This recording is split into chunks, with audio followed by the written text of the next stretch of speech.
Welcome to dimmer 665। তোমরা কয়েকদিন ধরে বিগত বছরের সি গ্রুপের যে ইংলিশ প্রশ্ন সেটা নিয়ে বারবার ডিমান্ড করছো। তো দেখো, আজকে বিগত 2017 সালে তোমাদের ইংলিশ থেকে যে ধরনের প্রশ্ন এসছে আমরা সেগুলো আলোচনা করব। এবং দেখো, এর সম্পূর্ণ পিডিএফ আমার টেলিগ্রাম চ্যানেল এবং আমার হোয়াটসঅ্যাপ গ্রুপে পেয়ে যাবে। যারা ডাউনলোড করতে চাও তারা অবশ্যই গিয়ে জয়েন করে নিতে পারো। দেখো, আজকে 1 নম্বর প্রশ্ন দেখো, 1 or 2 stars or still dash in the sky, অর্থাৎ একটি বা দুটি তারা আকাশে এখনো কি করছে? বার্নিং, পুড়ছে, টার্নিং, এদিক ওদিক ঘোরাঘুরি করছে, টুইঙ্কলিং অর্থাৎ টিপ টিপ করে জ্বলছে, টিঙ্কলিং মানে কি মৃদু আওয়াজ করছে।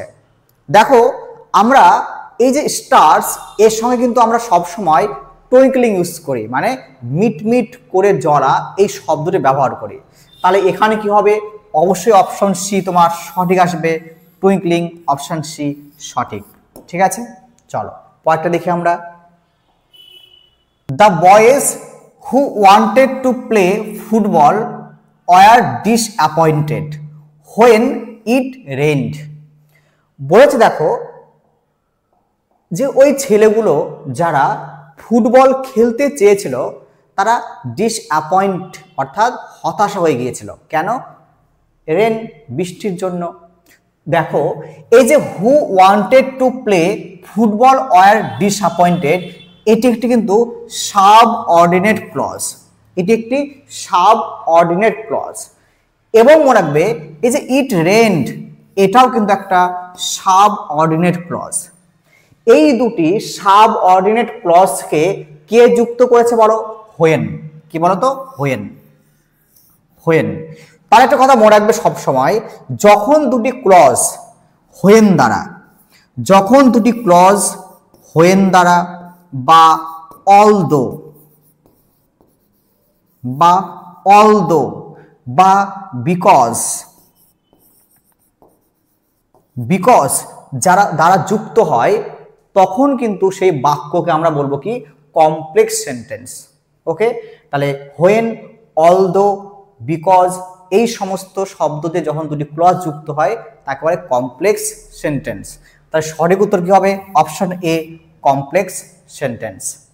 যদি তোমাকে জিজ্ঞেস করতো যে কম্পাউন্ড কি করে বুঝবো আমরা যে একটা বাক্য কম্পাউন্ড সেন্টেন্স, মনে রাখবে যখন দুটি ক্লজ অ্যান্ড দ্বারা অথবা বাট দ্বারা অথবা তোমার অর দ্বারা যুক্ত হয়, যখন দুটি ক্লজ অ্যান্ড দ্বারা বা বাট দ্বারা বা অর দ্বারা যুক্ত হয় সেই সময় ওই বাক্যটিকে আমরা বলবো কম্পাউন্ড সেন্টেন্স। এবং যদি বলে সিম্পল সেন্টেন্স কাকে বলবো আমরা, তো মনে রাখবে যখন এই ধরনের শব্দগুলি দ্বারা কোনো ক্লজ যুক্ত হবে না, অর্থাৎ একটি মাত্রই বাক্য থাকবে, অর্থাৎ একটি মাত্র প্রিন্সিপাল ক্লজ থাকবে, এই ধরনের বাক্যকে বলবো আমরা সিম্পল সেন্টেন্স। ঠিক আছে, চলো পরেরটা দেখি আমরা, নাম্বার 3 দেখি আমরা। I will try to be on time, মানে কি আমি সময়ের মধ্যে আসার চেষ্টা করব। বাট, কিন্তু, ডু নট ওরি, কোনো চিন্তা করো না। হোয়েন আই অ্যাম লেট, যখন আমার দেরি হয়। তাহলে দেখো এইখানে এই যে তোমার বাক্যটিতে দেখো, which part in the above sentence has an error, অর্থাৎ এই বাক্যটিতে বলতে হবে কোথায় তোমার ভুল রয়েছে, এরর আছে। দেখো, I will try to be on time, আমি সময়ের মধ্যে আসব, কিন্তু তুমি চিন্তা করো না যখন আমার দেরি হয় এটি ভালো লাগবে না যদি আমার দেরি হয় তবে আমি এটি করব। তাহলে এখানে দেখো এই হোয়েন শব্দটি আমরা বসাবো সময়ের ক্ষেত্রে, কিন্তু এখানে আমরা হোয়েনের পরিবর্তে যদি আমরা ইফ বসাই তবে কিন্তু এই বাক্যটি পুরোপুরি একদম সঠিক আসবে। এর মানে কি হবে? এর মানে হবে যদি তোমার কি বলতো, আমি সময়ের মধ্যে আসব কিন্তু চিন্তা করো না যদি আমার দেরি হয়, এই কথাটা সুন্দর লাগছে না? তার মানে আমরা হোয়েনের বদলে ইফ ব্যবহার করব। অর্থাৎ এখানে দেখো তোমার এরর কোথায়, তাহলে অপশন ডি তে এরর, তাহলে সঠিক উত্তর হবে কি এইটা অপশন ডি এরর। দেখো এখানে আমার সঠিক উত্তর। ঠিক আছে, চলো পরেরটা দেখো। নাম্বার 4 নম্বর দেখো, or is it some humbly familiar matter of today.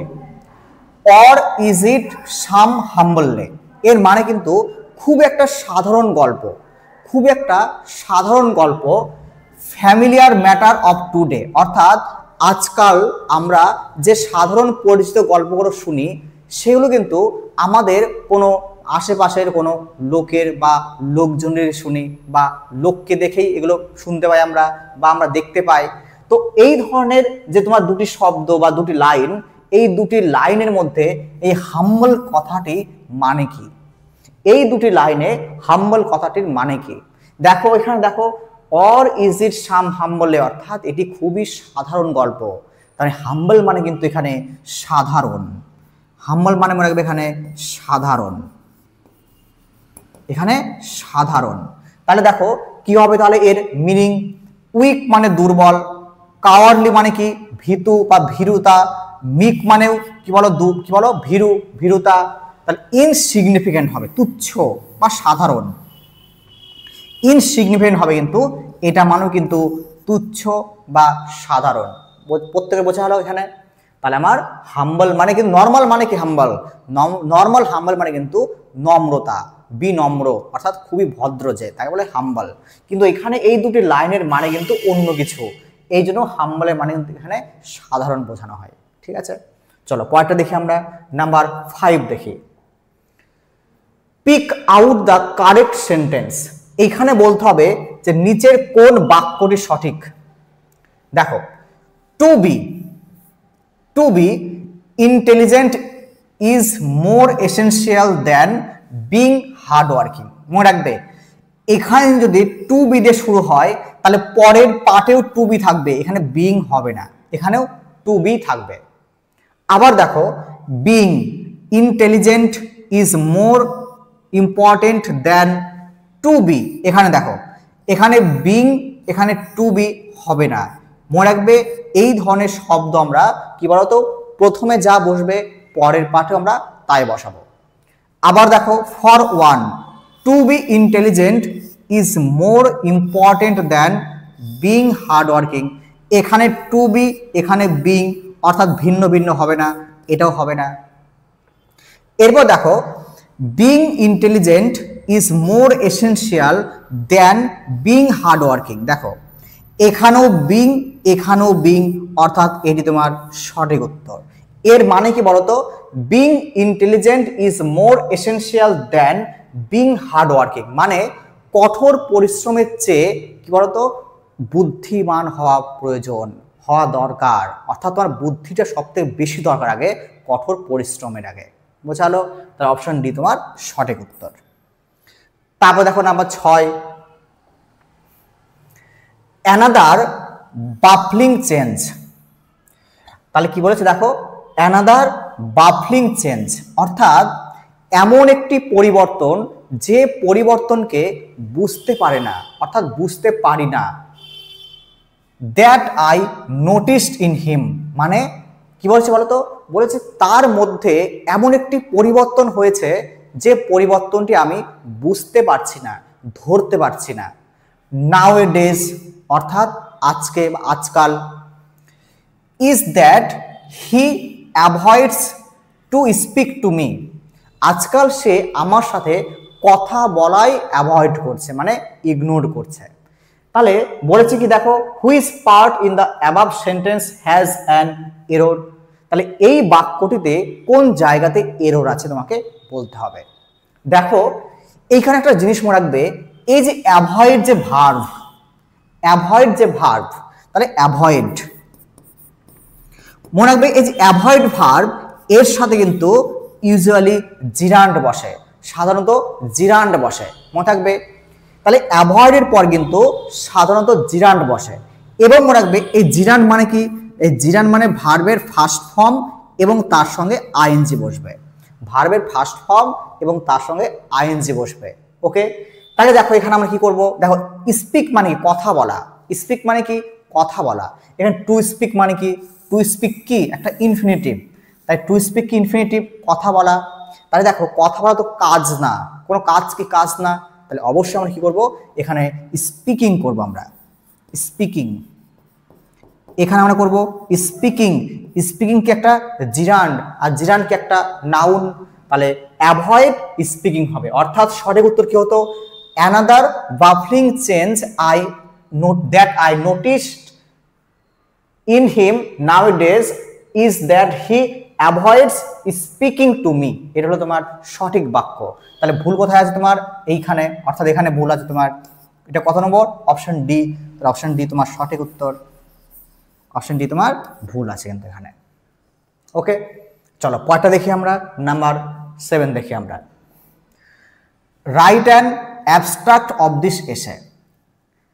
The underlined word means, অর্থাৎ এই অ্যাবস্ট্রাক্ট মানে কি, এই অ্যাবস্ট্রাক্ট মানে কি। দেখো যখন কোনো এসে থেকে কোনো ইম্পর্টেন্ট তথ্য তুমি নিয়ে এসে একটা কোনো প্যারাগ্রাফ তৈরি করছো বা একটা কোনো গঠন তৈরি করছো, তাকে কি বলা হয়, সামারি বলা হয়, টাইটেল বলা হয়, প্ল্যান না কনক্লুশন বলা হয়। দেখো কনক্লুশন মানে কি উপসংহার, প্ল্যান তো হবেই না, টাইটেল মানে কি বলো উপরে টাইটেল দেওয়া হয়, এবং সামারি মানে কি, এই সামারি মানে কিন্তু কি বলো তো তোমার সার সংক্ষেপ, সার সংক্ষেপ। তাহলে অপশন এ তোমার সঠিক হবে, অর্থাৎ কোনো এসে থেকে গুরুত্বপূর্ণ তথ্য নিয়ে এসে সাজিয়ে যে জিনিস তৈরি করা হয় তাকে বলা হয় সার সংক্ষেপ বা সামারি বলা হয়। তাহলে অপশন এ তোমার সঠিক হবে। নাম্বার 8 দেখো, would you mind moving the car. তাহলে would you mind moving the car, তুমি কি কিছু মনে করবে গাড়িটি সরাতে, মানে দয়া করে গাড়িটি একটু সরান। দেখো would you mind moving the car, দয়া করে গাড়িটি সরান। তাহলে এই যে অ্যাবাভ সেন্টেন্স এটি কি ধরনের, কোয়ারি মানে জিজ্ঞাসাবাদ করছে কি, পোলাইট রিকোয়েস্ট বিনম্রভাবে অনুরোধ করছে, অ্যান অ্যাডভাইস মানে কি তোমার উপদেশ দিচ্ছে, এ সাজেশন অর্থাৎ কোনো সাজেস্ট করছে। তাই তোমরাই বলো would you mind moving the car. যখনই তোমরা এই উড ইউ মাইন্ড পাবে তখনই কিন্তু এই যে শব্দটি, এই যে তোমার ফ্রেজটি, এর মানে কিন্তু পোলাইট বা বিনম্রভাবে কারো কাছে অনুরোধ করা। তাহলে অপশন কি হবে, B polite request. Option B হবে পোলাইট রিকোয়েস্ট, অপশন বি। 9 নম্বর দেখো, I cannot understand what is written here. Choose the correct phrasal verb to replace the underlined word in the above sentence. তাহলে এই বাক্যটিতে দেখো এই যে আন্ডারস্ট্যান্ড শব্দ, understand মানে কি বুঝতে পারা, বুঝতে পারা, আন্ডারস্ট্যান্ড মানে বুঝতে পারা। তাহলে এই যে আন্ডারস্ট্যান্ড এর ফ্রেজাল ভার্ব বা গ্রুপ ভার্ব কি হবে দেখি আমরা। হোল্ড অন, হোল্ড অন মানে কি বলতো ধরে রাখা, কন্টিনিউ ধরে রাখা, তাহলে হোল্ড অন মানে ধরে রাখা। গিভ আউট মানে বিতরণ করা, গিভ আউট মানে বিতরণ করা। মেক আউট মানে বুঝতে পারা, মেক আউট মানে বুঝতে পারা। এবং গিভ অ্যাওয়ে এটা মানেও বিতরণ করা, এটা মানেও বিতরণ করা। তাহলে আন্ডারস্ট্যান্ড মানে কি বুঝতে পারা, তাহলে এখানে সঠিক কি হবে, তাহলে অবশ্যই সঠিক হবে option C make out, option C make out বুঝতে পারা। চলো পরেরটা দেখি আমরা, number 10। Rahim's doctor advised him to dash as a cure for his sore throat. অর্থাৎ রহিমের ডাক্তার তাকে উপদেশ দিয়েছে কি করতে, সোর থ্রোট। কেন বলতো, গলায় যন্ত্রণা হচ্ছে বা পেন হচ্ছে। তাহলে গলায় যদি যন্ত্রণা বা পেন হয় তাহলে ডাক্তার তাকে কি উপদেশ দেবে। 1 নম্বর বাবল, বাবল মানে মনে রাখবে ফেনা, বাবল মানে মনে রাখবে ফেনা, ফেনা। গার্গল মানে মনে রাখবে কুলিকুচি করা, কুলিকুচি করা। গিগল মানে মনে রাখবে মুখ চেপে হাসা, মুখ চেপে হাসা। ঠিক আছে, তাহলে গিগল মানে মনে রাখবে মুখ চেপে হাসা। এবং আরেকটা দেখো গার্গল, এর মানে মনে রাখবে যখন আমরা কুলিকুচি করি সেই সময় কিন্তু একটা শব্দ হয়, সেই শব্দটাকে বলা কিন্তু গার্গল বলা হয়। ঠিক আছে, তাহলে তোমাকে কি দিয়েছে এখানে কি করতে? অবশ্যই গার্গল, কুলিকুচি করতে। তাহলে অপশন বি হবে তোমার সঠিক, অপশন বি সঠিক। চলো পরেরটা দেখি আমরা, নাম্বার 11 দেখো। Pick out the correct sentence, নিচের কোনটি সঠিক বাক্য? Bhupen do not know the way, Bhupen do not knows the way, Bhupen did not knows the way, Bhupen does not know the way. তাহলে এই চারটির মধ্যে কোনটি ভুল আছে, আমাকে কোনটি সঠিক আছে আমাকে বলতে হবে। দেখো মনে রাখবে যখন থার্ড পারসন, যখন থার্ড পারসন সিঙ্গুলার নাম্বার, যখন থার্ড পারসন সিঙ্গুলার নাম্বার থাকে তার সাথে মনে রাখবে সর্বদা ভার্বের সঙ্গে এস বা ইএস যুক্ত হয়, সেটা হচ্ছে তোমার সিম্পল প্রেজেন্ট টেন্সের ক্ষেত্রে। তাহলে সিম্পল প্রেজেন্ট টেন্সের ক্ষেত্রে থার্ড পারসন সিঙ্গুলার নাম্বারের সাথে ভার্বের সঙ্গে এস বা ইএস যুক্ত হয়। এবার দেখো যদি আমি ডুকে হেল্পিং ভার্ব ধরি, অর্থাৎ ডু ভার্ব ধরি, তাহলে কি হবে? এখানে ডাজ হবে, এখানে ডাজ হবে এবং তার সঙ্গে ভার্বের ফার্স্ট ফর্ম বসবে। যদি আমরা এটা পাস্টে করতাম, সিম্পল পাস্টে, তাহলে আমরা কি করতাম? দেখো আমরা শুধুমাত্র এখানে ডিড বসাবো, এখানে ডিড বসাবো এবং তার সাথে কি হবে? ভার্বের ফার্স্ট ফর্ম বসবে, শুধুমাত্র ফার্স্ট ফর্ম। কোনো ধরনের এখানে মেন ভার্বের সঙ্গে এস বা ইএস যুক্ত হবে না। তাহলে এখানে দেখো তোমার 1 নম্বর দেখো কি দিয়েছে। 1 নম্বর দেখো ভূপেন ডু, ডু তো হবেই না, হলে ডাজ হবে নাহলে ডিড হবে, এটাও ডু হবে না। এবার দেখো ভূপেন ডিড নট নোজ, দেখো এখানে ডিড তো আছে কিন্তু এখানে এস কেন? এস তো হবে না, কারণ ডিডের সঙ্গে ভি1 বসবে, ভার্বের ফার্স্ট ফর্ম, অর্থাৎ এটা হলো না। তার মানে ভূপেন ডাজ নট, দেখো ডাজ আছে দেখো, আর ভার্বের ফার্স্ট ফর্ম দেখো, অর্থাৎ Bhupen does not know the way, অর্থাৎ অপশন ডি তোমার সঠিক উত্তর। ঠিক আছে, চলো পরেরটা দেখি আমরা, নাম্বার 12 দেখি আমরা। What is the time dash your watch, তোমার ঘড়িতে কটা বাজে? তো এই প্রশ্নটা তোমাদের কিন্তু অনেক প্রশ্নতেই দেয়, অর্থাৎ দেখবে ক্লার্কশিপ, ফুড, তোমার পুলিশের এক্সামগুলোতে অনেকবার দিচ্ছে কিন্তু। তো মনে রাখবে তোমরা প্রত্যেকেই যে চোখ বন্ধ করে এখানে বাই বসাবে, বাই, অপশন বি তোমার সঠিক উত্তর। What is the time by your watch. তারপর দেখো নাম্বার 13 দেখো। A group of elephants is called, অর্থাৎ হাতির পালকে কি বলা হয়? বলো কি হবে অপশন বলো। অবশ্যই অপশন বি হবে হার্ড, অপশন বি হবে হার্ড। ওকে, তাহলে এলিফ্যান্টের গ্রুপকে বা পালকে বলা হয় হার্ড বলা হয়। চলো পরটা দেখি আমরা, নাম্বার 14 নাম্বার দেখো। I regret to inform you that, আমি দুঃখের সহিত তোমাকে ইনফর্ম করছি যে the above would be the beginning of a letter conveying, অর্থাৎ এই যে তুমি একটা ফেজ দিয়েছো একটা বাক্যের মধ্যে, এটা কমপ্লিট করতে হবে। তো বলো তুমি এই যে তোমার দুঃখের সহিত, I regret to inform you, তুমি দুঃখের সহিত কি বলছো? তুমি কোন বিষয় নিয়ে? কোনো স্যাড নিউজ নিয়ে, কোনো ডিনায়াল মানে অস্বীকার নিয়ে, কোনো এক্সেপ্টেন্স মানে গ্রহণ নিয়ে, কোনো ইমার্জেন্সি বা কোনো কি বলো তাড়াহুড়া কিছু নিয়ে, বা কোনো কি নিয়ে? তুমি কি নিয়ে এখানে তাকে ইনফর্ম করছো এখানে? তাহলে অবশ্যই কিন্তু স্যাড নিউজ নিয়ে, অবশ্যই একটা স্যাড নিউজ নিয়ে। তুমি স্যাড নিউজেই তো দুঃখ সহকারে তুমি বলবে, ওকে দুঃখের সহিত ওকে জিজ্ঞেস করবে বা ওকে ইনফর্ম করবে যে এই ঘটনা হলো, তাই আমরা বলবো এখানে স্যাড নিউজ তোমার সঠিক আসবে। তারপর দেখো নাম্বার 15 এবং আজকের last. Pick out the antonym of the word trivial. আগে বলো এই ট্রিভিয়াল মানে কি? দেখো ট্রিভিয়াল মানে মনে রাখবে তুচ্ছ, ট্রিভিয়াল মানে মনে রাখবে তুচ্ছ, অর্থাৎ যার কোনো গুরুত্ব নেই, কোনো ইম্পর্টেন্ট নেই। তাহলে এর বিপরীত কি হবে? এ নাম্বার ইম্পর্টেন্ট। অবশ্যই সঠিক উত্তর এ নাম্বার ইম্পর্টেন্ট, মানে গুরুত্ব, যার গুরুত্ব আছে তাকে বলা ইম্পর্টেন্ট।